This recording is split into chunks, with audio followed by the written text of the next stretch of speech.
Mecca Medina में भगवान शिव की मूर्ति है। मक्का में मुसलमान शिवलिंग की पूजा करते हैं और मुसलमान मक्का की सच्चाई सबसे छिपाते हैं। इस तरह की बातें आपने पहले भी बहुत बार सुनी होंगी, लेकिन इन बातों में कितनी सच्चाई है कि आपने कभी ये जानने का प्रयास किया है? मुझे यकीन है मक्का और मदीना को लेकर आपके मन में भी बहुत सारी कंफ्यूजन होगी और ऐसा भी माना जाता है कि मक्का मदीना मुसलमानों के लिए पवित्र, सम्माननीय और ऐतिहासिक स्थल है। इस जगह पर इस्लाम धर्म के प्रवर्तक पैगंबर मोहम्मद का जन्म हुआ था और दुनिया का हर एक मुसलमान अपनी जिंदगी में कम से कम एक बार यहाँ जाने की ख्वाहिश रखता है। लेकिन मक्का, जो मुसलमानों के लिए सबसे ज्यादा पवित्र माना जाता है, उसके अंदर आखिर है क्या? क्या वजह है कि हर साल 2 करोड़ से ज्यादा लोग दुनिया के अलग अलग हिस्सों से यहाँ पहुंचते हैं? और इस्लाम धर्म में मक्का मदीना की यात्रा को इतना अहम क्यों माना जाता है? यह सब कुछ आज हम आपको इस वीडियो में बताने वाले हैं, इसलिए बिना स्किप किए इसे अंत तक जरूर देखिएगा। साथ ही अगर आप पेज पर या चैनल पर नए हैं तो ऐसे ही नॉलेजेबल वीडियोस के लिए लाइक और सब्सक्राइब करना बिल्कुल भी ना भूलें। दोस्तों, मक्का मदीना के अंदर क्या है और इसमें भगवान शिव की मूर्ति व शिवलिंग होने के पीछे कितनी सच्चाई है, इसके बारे में हम वीडियो में आगे बात करेंगे। मगर उससे पहले हम मक्का मदीना के बारे में आपको कुछ बेसिक जानकारी देते हैं जो आपके लिए समझना जरूरी है। सबसे पहले बता दें कि मक्का और मदीना कोई एक चीज या एक जगह नहीं है, बल्कि ये सऊदी अरब के 2 अलग अलग शहरों के नाम हैं। इसमें पहले बात करते हैं मक्का शहर के बारे में, जिसमें इस्लाम धर्म के अंदर पूरी दुनिया में सबसे ज्यादा पवित्र शहर जिसे माना जाता है। ये पवित्र शहर पश्चिमी सऊदी अरब के हिजाज क्षेत्र में मौजूद मक्का प्रांत की राजधानी है। ये शहर लाल सागर के किनारे पर जिद्दाह से 70 किलोमीटर अंदर की तरफ समुद्र तल से 909 फीट ऊपर मौजूद एक संकीर्ण घाटी में बसा हुआ है। इस शहर की आबादी 2 मिलियन यानी 20 लाख से अधिक है और जिद्दाह और रियाद के बाद सऊदी का तीसरा सबसे अधिक आबादी वाला शहर है। अब इसकी आबादी भले ही 20 लाख हो, लेकिन हर साल दुनिया भर से करीब 2 करोड़ लोग यहाँ हज करने के लिए पहुँचते हैं। मक्का को इस्लाम धर्म में सबसे पवित्र शहर माना जाता है और इसके पीछे कोई एक नहीं बल्कि कई अलग अलग कारण हैं। इसके सबसे पहले कारण में तो इस्लाम धर्म के संस्थापक पैगंबर मोहम्मद साहब का जन्म 1454 साल पहले सन 570 ईस्वी के दौरान इसी शहर में हुआ था। पैगंबर मोहम्मद अरब के मशहूर कहे जाने वाले कुरैश खानदान में पैदा हुए थे, जो उस समय अपने आप में एक अलग कबीला ही हुआ करता था। मक्का को आमतौर पर इस्लाम का स्रोत और इसका उद्गम स्थल माना जाता है, क्योंकि पैगंबर मोहम्मद ने इसी शहर से इस्लाम का प्रचार शुरू किया था। दरअसल इस शहर में हीरा नाम की गुफा है, जिसके बारे में ऐसा कहा जाता है कि इसके अंदर पैगंबर मोहम्मद पर कुरान नाजिल हुआ। यानी यही वो जगह थी जहां अल्लाह ने अपने प्यारे नबी मोहम्मद के सामने पहली बार कुरान की आयतों को धरती पर उतारा था और फिर यहीं से उन आयतों को लेकर मोहम्मद साहब ने लोगों के बीच उनका प्रचार प्रसार शुरू किया। एक और चीज जो मक्का को इतना ज्यादा खास बनाती है वो है यहाँ मौजूद काबा। अब बहुत से लोगों को तो यही कंफ्यूजन रहती है कि मक्का और काबा है क्या, और ज्यादातर लोग इन्हें एक ही चीज समझने की गलती कर देते हैं। पर जैसा कि हमने आपको बताया, सऊदी अरब का एक शहर है और इस शहर में काले रंग का एक स्क्वायर शेप में नजर आने वाला आर्किटेक्चर है जिसे काबा कहा जाता है। बता दें कि इस काबे की तरफ रुख करके पूरी दुनिया के मुसलमान रोजाना 5 वक्त की नमाज पढ़ते हैं। काले पत्थर के रंग से बना ये काबा इस्लाम धर्म की सबसे पवित्र और महत्वपूर्ण मस्जिदों में से एक मस्जिद अल हरम के बीचों बीच मौजूद है। इस मस्जिद को इतना अहम इसलिए माना जाता है क्योंकि इसे इस्लाम धर्म की सबसे पहली मस्जिद होने का दर्जा हासिल है। साथ ही ये दुनिया की सबसे बड़ी मस्जिद भी है जिसमें एक ही वक्त पर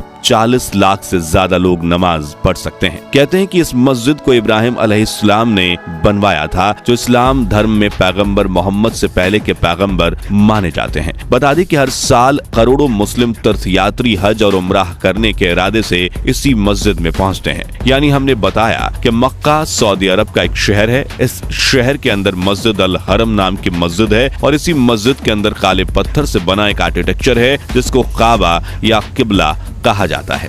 मगर फिर सवाल उठता है कि मदीना क्या है, क्योंकि मदीना का नाम हमेशा मक्का के साथ लिया जाता है। तो चलिए आपके इस कंफ्यूजन को भी दूर कर देते हैं।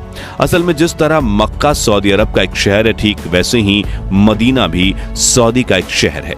बहुत से लोगों को लगता है कि मदीना किसी मस्जिद का नाम है, लेकिन ऐसा नहीं है। सच्चाई ये है कि मदीना भी पश्चिमी सऊदी अरब के हिजाज क्षेत्र में आने वाले मदीना प्रांत की राजधानी है। यहाँ की आबादी 15 लाख के आसपास है और इस मामले में ये सऊदी का 5वां सबसे ज्यादा आबादी वाला शहर बन जाता है। मक्का की तरह ही मदीना भी इस्लाम धर्म का एक पवित्र शहर माना जाता है। आमतौर पर यह शहर इस्लामी संस्कृति और सभ्यता का उद्गम स्थल कहलाता है। साथ ही इसे इस्लाम धर्म के 3 सबसे पवित्र शहरों में शुमार किया जाता है, जिसमें पहले स्थान पर मक्का और दूसरे पर इसी शहर यानी मदीना का नाम आता है। इस लिस्ट में तीसरा शहर कौन सा है इसके बारे में हम आपको आगे बताएंगे, लेकिन चलिए उससे पहले मदीना शहर को पवित्र क्यों माना जाता है इसके पीछे के कारण को आपको समझाते हैं। असल में दोस्तों, इस्लाम धर्म का प्रचार करने के दौरान सन 622 ईस्वी में पैगंबर मोहम्मद मक्का शहर को छोड़कर एक नए शहर में शिफ्ट हुए थे। इस्लाम धर्म में ये इंसिडेंट काफी खास माना जाता है और इसे हिजरत नाम दिया गया है। तो मक्का को छोड़कर पैगंबर मोहम्मद जिस शहर में शिफ्ट हुए तो उसका नाम यशरीब हुआ करता था, लेकिन पैगंबर मोहम्मद के सम्मान में इस शहर का नाम बदलकर मदीना अल मुनव्वरा रख दिया गया, जिसका मतलब प्रबुद्ध शहर होता है। इसी शहर को आज दुनिया मदीना के नाम से जानती है। जिस साल पैगंबर मोहम्मद इस शहर में शिफ्ट हुए उसी साल उन्होंने यहाँ एक मस्जिद का निर्माण किया था, जिसका नाम मस्जिद-ए-नबी भी है, यानी नबी की मस्जिद। ये मस्जिद भी इस्लाम धर्म के सबसे पवित्र मस्जिदों में से शुमार की जाती है, क्योंकि एक तो इसको पैगंबर मोहम्मद ने खुद बनवाया था और दूसरी उनकी कब्र भी यहीं पर मौजूद है। तो इस तरह मक्का, मदीना और काबा ये तीनों एक दूसरे से अलग हैं।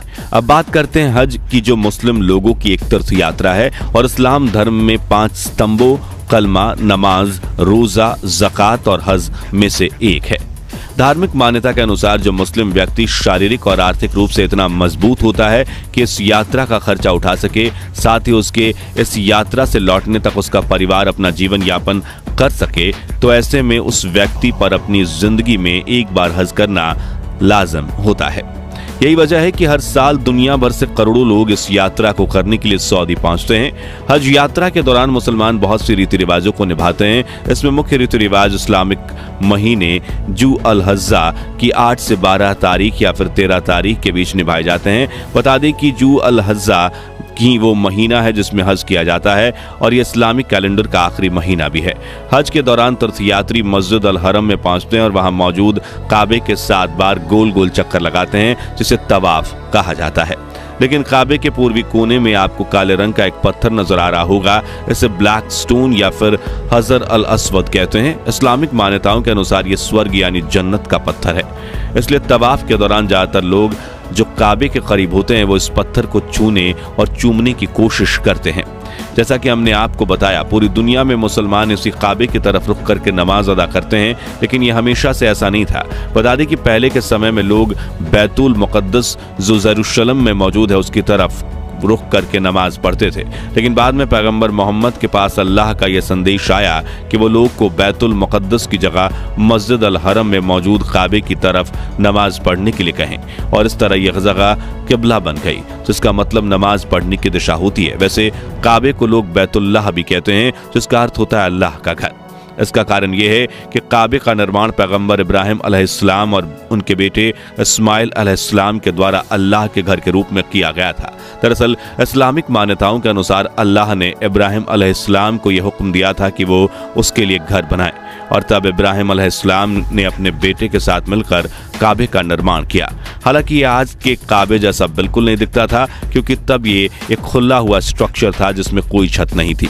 इसके बाद काबे को कई बार बनाया गया, जिसमें आखिरी बार रिनोवेशन का काम सन 1996 में किया गया था। अब बात करते हैं काबे में भगवान शिव की मूर्ति की या शिवलिंग होने की, तो बता दें कि इन बातों में कोई खास सच्चाई नहीं है। काबा के अंदर पूरी तरह से खाली जगह है, जिसे समय समय पर साफ सफाई के लिए खोला जाता है। वैसे इस्लाम धर्म में मूर्ति पूजा को बिल्कुल वर्जित माना जाता है।